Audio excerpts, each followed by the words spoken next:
பிஸ்மில்லாஹ் ரஹ்மான் ரஹீம். கைன் Aryans டிவிக்கு மிகவும் பரிச்சயமானவர். ரமதான் மாதத்திலே கைன் ஆரியன்ஸ் டிவியில் குழந்தைகளுக்காக நடத்தப்பட்ட கிராத் அரங்கத்தை நடத்தி வந்த பாசத்திற்குரிய சகோதரர் ஹாஃபில் காரி இன்ஜினியர் முகமது ஃபரீதுத்தீன் அவர்களுடைய தகப்பனார் மௌலானா மௌலவி எஸ்கேஎம் ஹாஜா முஹைதீன் அவர்கள் காயல்பட்டினத்தில் இருந்தவாறே அல்லாஹ்வினுடைய அழைப்பை ஏற்றுக்கொண்டார் என்ற செய்தியை கேட்டு மிகுந்த அதிர்ச்சி அடைந்தோம். இன்ன லில்லாஹி வ இன்ன இலைஹி ராஜிஊன். நாம் அல்லாஹ்விற்கே சொந்தமானவர்கள். நிச்சயமாக மீண்டும் அவன்பாலே திரும்பி செல்ல வேண்டியவர்கள்.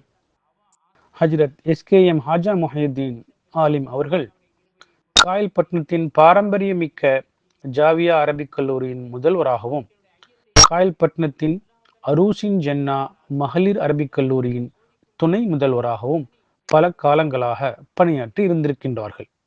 அவர்கள் ஷாதுலியா தரீகாவினுடைய கலீஃபாவாக நியமிக்கப்பட்டு தரீகாவினுடைய சேவைகளிலும் ஈடுபட்டு வந்தார்கள் என்பது குறிப்பிடத்தக்கது. ஹஜ்ரத் அவர்கள் நமது ஊரின் பாசத்திற்குரிய மௌலவி எஸ்கேஎம் ஜஹபருத்தீன், மர்ஹூம் எஸ்கேஎம் புர்ஹானுத்தீன் ஆகியோர்களுடைய உடன் பிறந்த சகோதரர் என்பதை நீங்கள் எல்லாம் நன்கு அறிவீர்கள். யா அல்லாஹ், சிறு வயதிலேயே பால் அழைத்து கொண்ட மௌலவி ஹாஜா முஹைதீன் அவர்களுடைய அனைத்து பாவங்களையும் நீ மன்னித்தருள்வாயாக.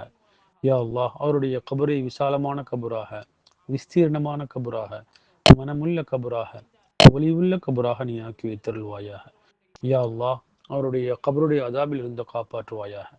யா அல்லாஹ், அவருடைய கபரை ரோல்துல் ஜன்னாவாக, சொர்க்கத்தினுடைய பூங்காவாக, சொர்க்கத்தினுடைய ஒரு பகுதியாக நீ ஆக்கி வைத்துள் யா ரஹ்மானே.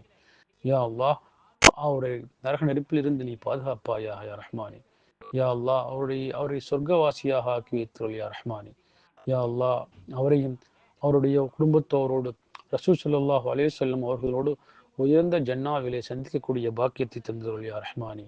யா அல்லாஹ், அவருடைய பிரிவால் வாடுகின்ற அவருடைய குடும்பத்தினர்கள், குறிப்பாக அவர்களுடைய 3 புதல்வர்களுடைய மனதிலும் அமைதியை தந்தருள் யா ரஹ்மானே. வாஹிர் தஅவானா அல்ஹம்துலில்லாஹி ரப்பில் ஆலமீன்.